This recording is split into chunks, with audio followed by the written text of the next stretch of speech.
Bom dia, minhas queridas irmãs, as irmãs do culto de oração desta quinta-feira, realizado todos os dias, todas as quintas-feiras em nossa igreja.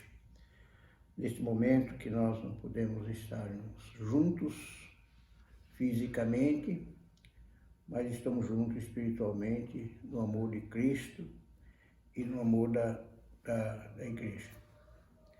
Eu gostaria de meditar um pouco com as irmãs um dos salmos mais amáveis e mais usado por todos nós, os crentes, até mesmo por aqueles que não são crentes. É nada mais do que o Salmo de número 23. Eu gostaria de ler e que as irmãs possam meditar nessas palavras. Diz o salmista Davi: o Senhor é o meu pastor e nada me faltará. Deitar-me faz em verdes pasto, guia-me mansamente à água tranquila. Refrigera minha alma, guia-me pela vereda da justiça, por amor do seu nome. Ainda que eu andasse pelo vale da sombra da morte, não temeria mal algum, porque tu estás comigo, a tua vara e o teu cajado me consolam. Preparas uma mesa perante mim na presença dos meus inimigos. Unja minha cabeça com óleo e o meu cálice transborda. Certamente que a bondade e a misericórdia me seguirão todos os dias da minha vida e habitarei na casa do Senhor por longos dias. Oremos ao Senhor. Pai, pedimos a tua bênção para esta palavra. E estamos nos dirigindo a tua serva, nossa irmã Marlene, nossa irmã Laurenita, nossa irmã Evani, nossa irmã Vitória e irmã Marli, Maísa. Eu te agradeço por elas, que neste momento estamos separados por essa epidemia que assola o nosso Brasil, o mundo, mas que possamos estar juntos num só pensamento, num só ideal, num só Cristo e numa só palavra. Peço, meu Deus, que mais uma vez este salmo venha nos abençoar, a ponto, Deus, de estarmos seguros nas mãos do nosso eterno e poderoso pastor. Peço a tua bênção para esses recursos que estamos usando para que possamos estar sempre em contato e entrelaçado nesse só amor. Em nome de Jesus. Amém. Queridas irmãs, nós vemos aqui um salmo palavra do salmista Davi, que nos abençoa muito. Davi é considerado até hoje o rei de Israel, o rei, humanamente falando, eterno na nação de Israel. Ele, apesar de ser um valente pastor, um valente guerreiro, um homem de habilidade fora do normal, porque era uma pessoa controlada e dirigida por Deus, era uma pessoa que confiava no Deus em que ele pregava, no que ele vivia, mas ele era também considerado um valente guerreiro, um homem que não teve medo de enfrentar as grandes batalhas que o Satanás lhe pôs pela frente. Lembra de Golias? Lembra dos seus exércitos que ele destruiu? Era um homem valente a ponto de não ter condições de construir o grande templo de Deus, porque a palavra de Deus diz que as suas mãos eram manchadas de sangue. Com tudo isto, ele era o pastor das ovelhas do seu Senhor. Isto mostra que o homem nas mãos de Deus, ele pode ser um valente, ele pode ser um homem vitorioso na vida material, mas ele, acima de tudo, ele é um valente de Deus, valente nas mãos do Senhor. O Senhor é o meu pastor. O que Davi queria dizer com isso? Quem respeita o seu pastor é uma pessoa mansa, humilde e temente a Deus, porque Deus é o nosso sumo pastor. Jesus Cristo foi aquele que foi colocado no nosso meio como o pastor que veio para nos carregar nos seus ombros, com o seu cajado nos socorrer das grandes lacunas. Ele é o nosso sumo pastor. É o homem que ama, acima de tudo, o seu rebanho, está pronto a dar a vida por elas. Assim era o pensamento de Davi, a intenção dele, quando ele disse que o Senhor é o meu pastor. Isso significa, eu confio nele, estou protegida por ele e vou à batalha confiado nele e não em mim. O versículo 2 diz: deitar-me fazem verdes pasto, guia-me mansamente às águas tranquilas. Davi enfrentou muitas tempestades. Davi enfrentou muitos vendaval na vida social, na vida cultural, na vida de líder de uma nação como a nação de Israel. Porém, ele disse: eu me deito, ele me guia em paz. Deitar-me fazem verdes pasto. Ele podia dormir tranquilo, porque Deus cuidava dele. Ele podia dormir tranquilo, em paz, porque o seu pastor protegia na hora que ele não tinha defesa para se defender. Deve ser esta a nossa posição, minhas irmãs, no mundo que vivemos, na época e na situação que nós vivemos, nessa pandemia, desse pequeno, insignificante vírus que abala o mundo. Deitemos em paz, tranquilo, porque ele faz nos ver o quê? Pasto. Nós estamos aí um medo que vai nos faltar comida, é uma exploração miserável, as pessoas cobrando R$100 num bujão de gás, quando vale R$70. Por quê? O medo, a ganância, porque não tem um pastor, como eu e você temos, como Davi tinha, um sumo pastor que fazia ele deitar e dormir em verdejantes pastos. Ele disse: guia-me mansamente. Não é com armas de fogo, não é com a nossa força, não era com a sua espada, que tinha tanta habilidade. O salmista chega a dizer que ele regia a sua espada como um artesão dirige a sua agulha de tricô. Ele confiava nesse Deus que ele guiava, com todo esse poder que ele tinha, ele confiava em Deus, que Deus o guiava ele mansamente às águas tranquilas, não às turbulências da tempestade, mas às águas tranquilas. Isso não deve ensinar para nós que nós devemos nos aquietar, ficar tranquilo, esperar que o nosso Deus cuide de nós, porque, irmãs, nenhum recurso teremos. Nós temos aí médicos morrendo, pessoas jovens morrendo com este vírus. Por quê, irmãos? Porque nós não podemos fazer nada. As autoridades da área médica estão apavoradas porque a doença está matando até mesmo eles que cuidam da doença. Então, o que devemos fazer nesse momento, irmãs? Nos aquietar, deitar, dormir e confiar no nosso pastor. Amém? O versículo 3 diz: refrigera a minha alma, guia-me pela vereda da justiça por amor do seu nome. Bem, refrigera a minha alma. Não é verdade que muitas vezes você entra para dentro do seu quarto e começa a se desesperar, porque você não sabe o que é que está contaminado, o que vai lhe acontecer.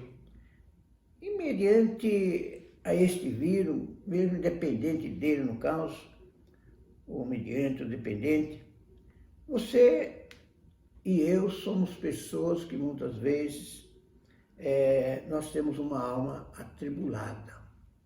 Alguém é atribulado, não por alguma coisa está acontecendo com ele, mas em volta dele. É um filho, é um esposo, é uma esposa que precisa de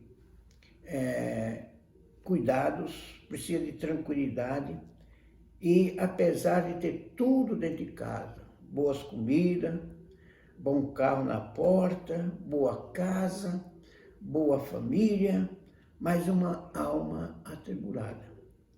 Você já tratou de alguém que tem problema de ansiedade? A pessoa tem tudo na vida, mas dentro de si aquela angústia, aquela alma atribulada. Pois bem, Davi, ele teve essas experiências, quando várias coisas, ele, como homem, ele praticou, que veio chorar depois. Davi era um chorão, constantemente ele estava chorando. Ele chorou até pela morte do seu inimigo, Saul. Isto por quê? Porque era um homem quebrantado em espírito. O espírito dele era quebrantado pelo poder que ele acreditava no seu pastor, seu sumo pastor. Então aqui ele diz que refrigera, que Deus, o seu eterno e sumo pastor, refrigerava a alma dele.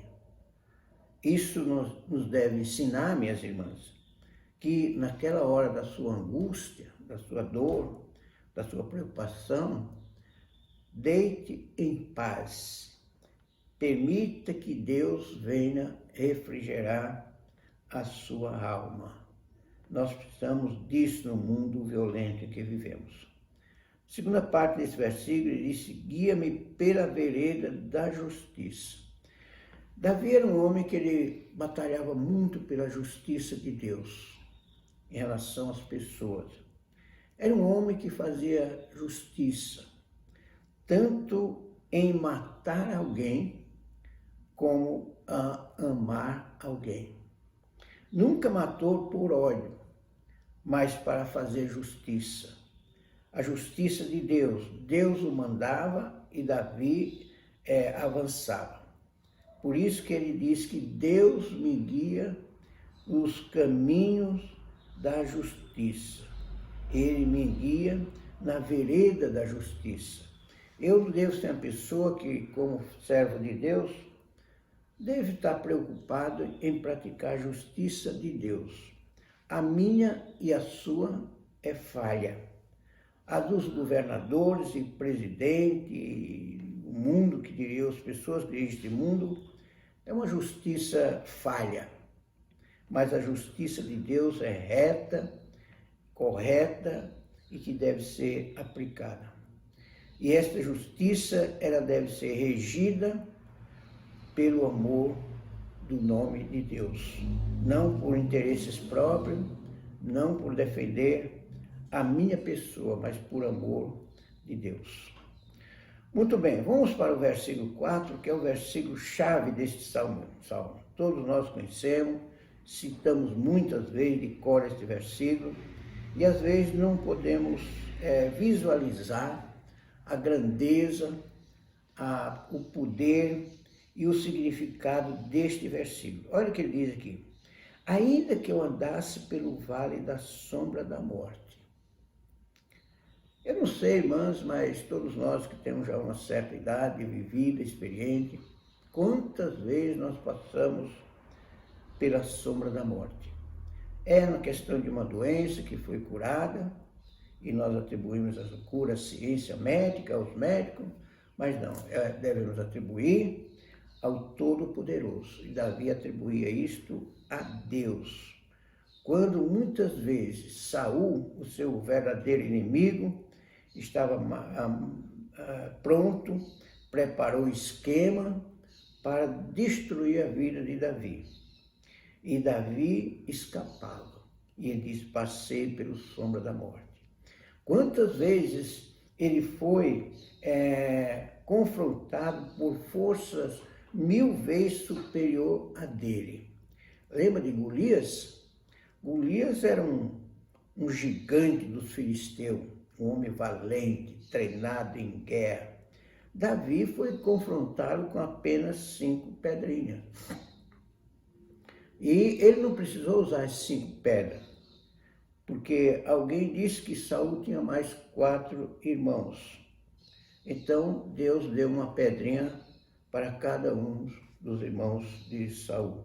Mas Davi usou apenas uma pedra para derrubar a grande barreira que afrontava o povo de Israel. Era Golias. E naquela hora, Davi podia ver ali a cor e o gosto da morte, porque fisicamente e poderosamente, Davi não tinha nenhum poder para destruir aquele gigante. Mas o que fez Davi? Ele disse, eu venho a ti em nome do Senhor Deus. Este era um homem que, mesmo passando pelo vale da sombra da morte, ele sabia que morreria se Deus permitisse. Se Deus permitir, nós não podemos impedir. Mas se Deus não permitisse sua morte, podia vir quem viesse, ele passava por cima, o que ele fez com Golias. Isso, irmã, nos ensina que no momento daquele problema que nós achamos que o advogado não resolveu, viu, irmã Maísa? Que o advogado não tem força para defender minha causa, que a justiça foi ingrata, o juiz não deu nem oportunidade para mim me defender, e eu fui derrotada. Não foi não, minha querida. Deus está com você na sombra desta morte. É uma doença, como algumas das irmãs têm o exemplo dessa doença mortífera chamada câncer, que vocês até venceram ela. Foi vocês que venceram? Foi a ciência que venceu? Não, o seu eterno e sumo pastor, que você anda com ele. Você venceu esta doença mortífera. É um problema familiar. E você olha para um filho e vê-lo talvez envolvido com as drogas, com amigos perigosos, que está caminhando para o abismo. E você chega à conclusão e dizer, não tem mais jeito. É verdade, para nós não tem mais jeito, mas para Deus tem. Para o nosso sumo pastor tem. Davi olhava certas condições quando enfrentava os poderosos esquadrões bélicos dos filisteus.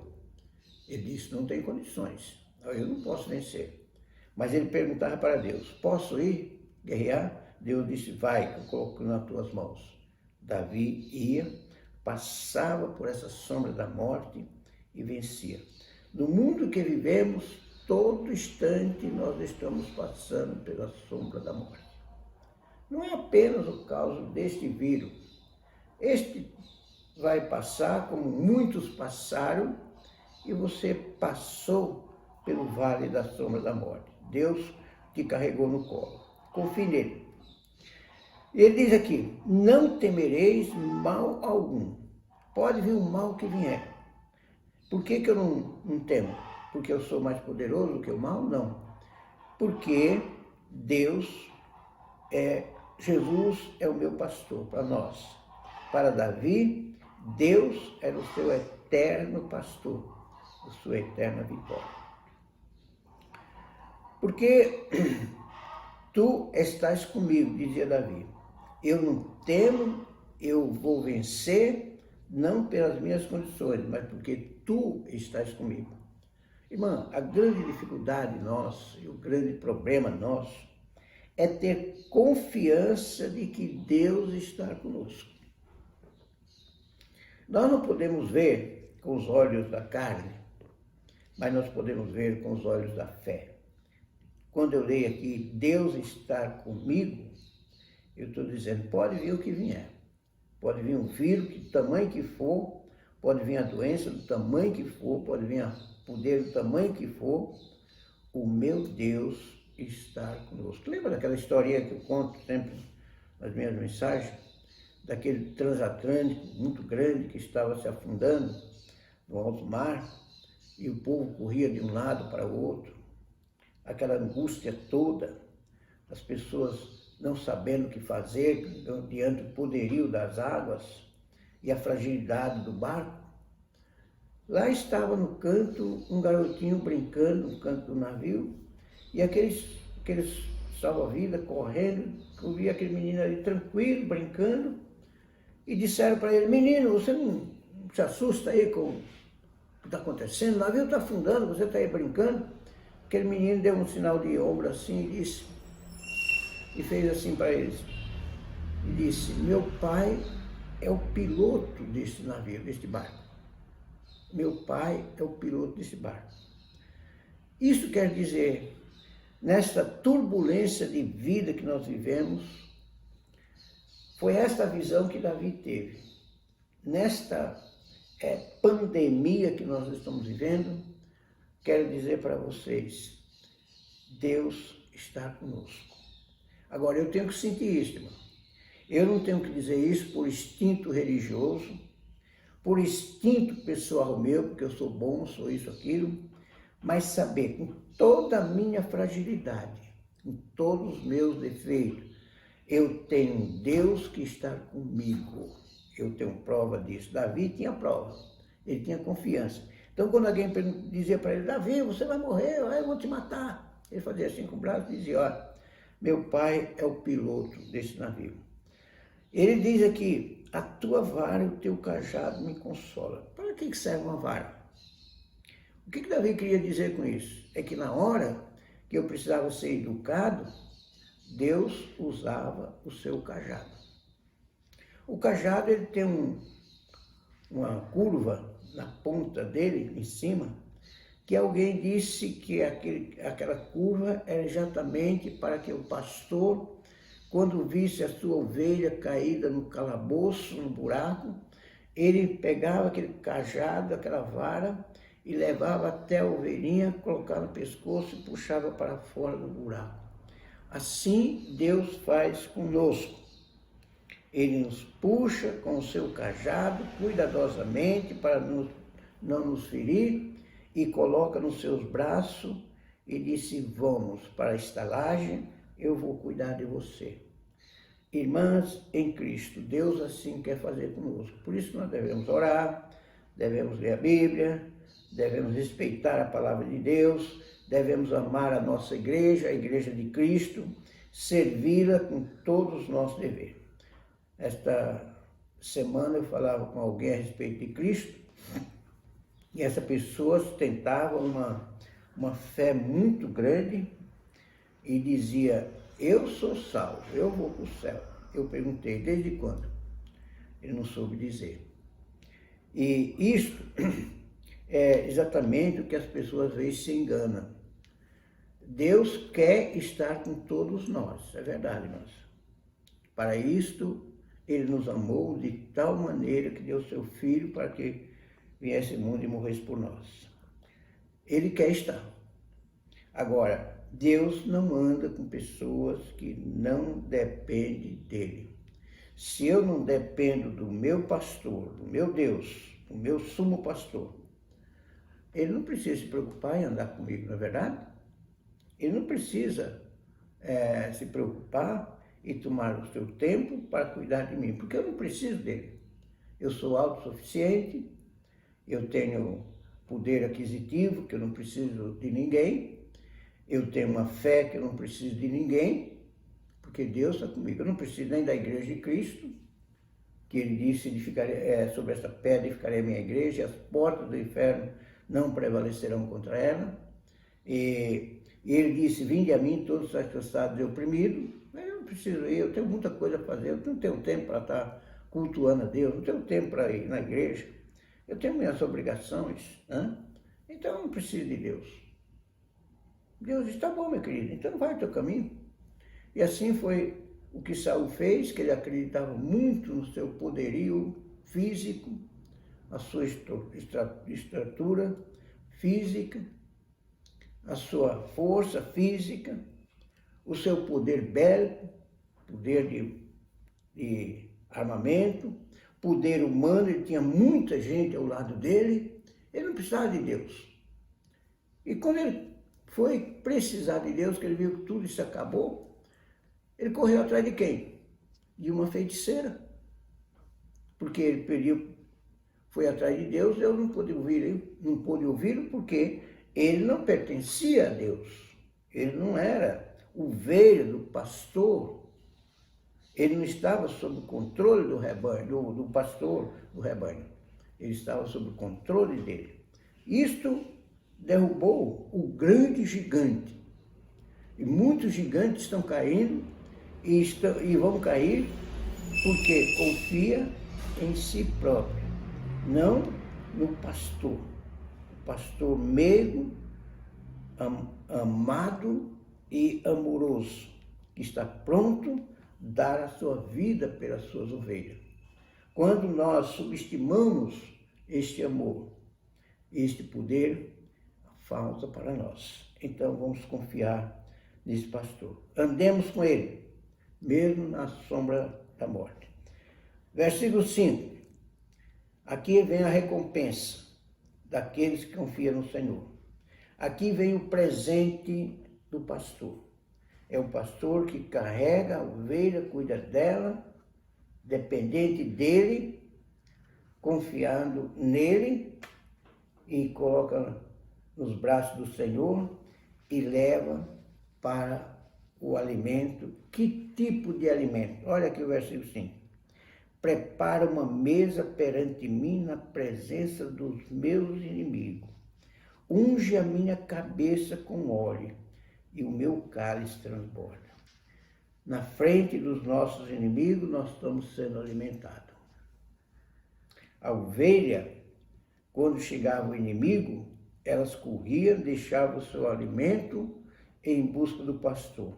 O pastor ia lá, afugentava o inimigo, as ovelhas voltavam novamente para o seu pasto, para os seus alimentos.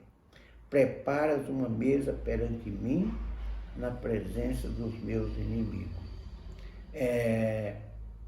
Esta mesa aqui é a comunhão que eu posso ter com pessoas que querem me destruir.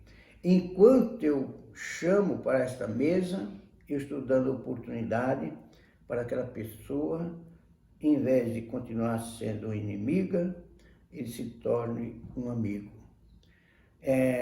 Quando a gente quer atrair alguém, você nunca pode jogar na cara dele todos os seus defeitos. Lembro-me de uma autoridade que uma vez eu trouxe na igreja, no início do meu ministério aqui na igreja de Mira. Eu trouxe uma pessoa aqui para falar sobre problemas de vício de produtos químicos, drogas, essas coisas, bebida. Eu me lembro que aquela autoridade, ele dando aquela aula, ele disse: se você, quando estiver conversando com um bêbado, nunca diga para ele que ele é um bêbado, porque ele vai se revoltar contra você. Nunca diga para uma pessoa que ele é mal educado. Nunca diga para uma pessoa que ela é feia. E as irmãs têm esta alergia de gordura, né, minha irmã? Todas as academias estão cheias de mulher fazendo academia para não engordar. Então, nunca chegue para uma senhora obesa e diga para ela: você é gorda, porque você vai colocá-la como sua inimiga, entende? Eu vou mentir? Não precisa usar esses termos, né, minha querida? Então, você pode descobrir o defeito de uma pessoa e tratar desse defeito sem dizer para a pessoa que ele tem esse defeito. Porque quando você diz, você está aflorando a ira dela contra ela própria e ela vai se lançar contra você. Então, por isso, prepara uma mesa perante teu inimigo. Prepara uma mesa para que possa abençoar aquela pessoa e transformar ela, em vez de inimigo, uma amiga sincera. Ele diz aqui, unja a minha cabeça com óleo. O que quer dizer isso? Isso era um ato que era feito com o príncipe, com o rei, ungir a cabeça. O óleo tem aqui um sinônimo do Espírito Santo. A cabeça é que governa o corpo. Você pode trocar qualquer órgão do corpo. Agora mesmo nós estamos agradecendo a Deus por aquele irmãozinho que veio lá da Amazonas, está na casa do pastor Stanislau, está se recuperando do transplante de um coração. Ele fez o transplante de coração. Está se recuperando. Já está tendo sua vida praticamente normal, um coração foi transpassado. Você conhece alguém que fez transplante de cabeça, de juízo? Por isso que a cabeça é o símbolo da vida do corpo. Tirou a cabeça, acabou o corpo. Em todo sentido da vida. Tá? Então, o óleo é uma espécie do Espírito Santo que é colocado, ungido o rei. Então, quando você aceitou Jesus Cristo como seu Salvador, ele se tornou seu sumo pastor, Deus te deu o privilégio de ser ungida como príncipe de Deus. Você agora não é uma pessoa comum, natural como os outros. Você agora é uma nova pessoa, nascida de Deus, lavada pelo sangue de Jesus Cristo e ungida pelo Espírito Santo de Deus para viver a vida. Veja que coisa, tantas coisas nós podemos ver nesse versículo e tantas coisas maravilhosas que está atribuída àquele que tem o Senhor como o seu pastor. Na última parte desse versículo diz, o meu cálice transborda.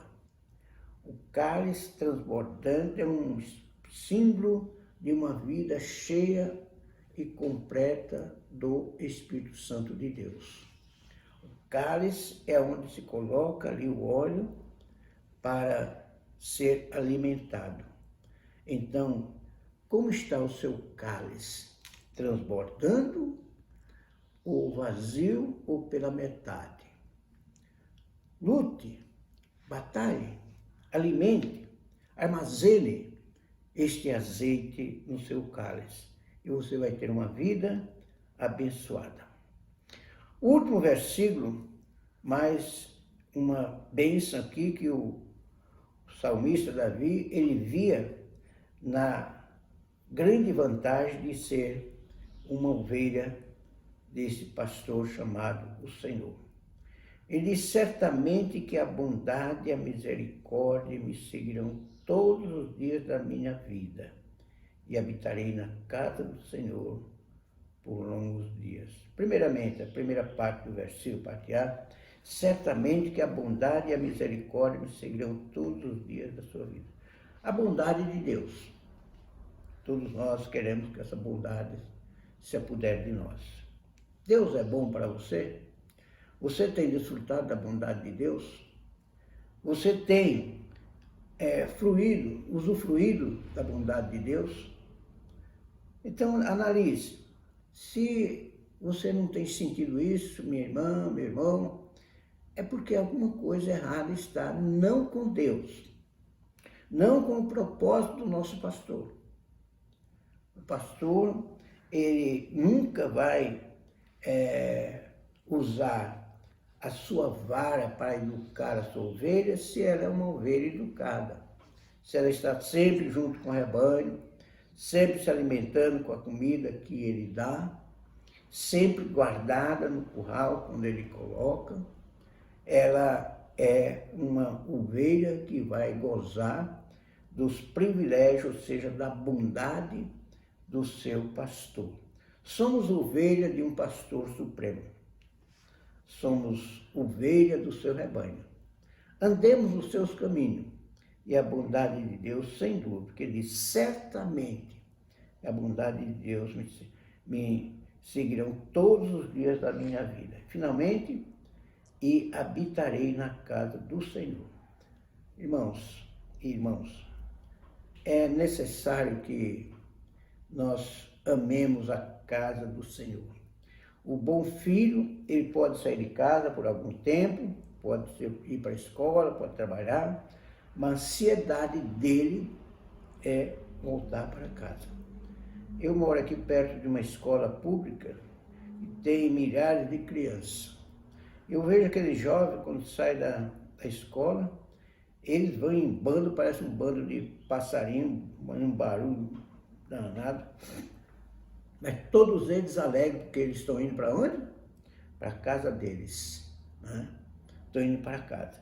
É na casa deles que eles estão protegidos, estão junto com seus pais, tem alimento, tem cama para dormir, tem chuveiro para tomar banho, tem roupa limpa para trocar, descansar, ter todo o lazer é na sua casa.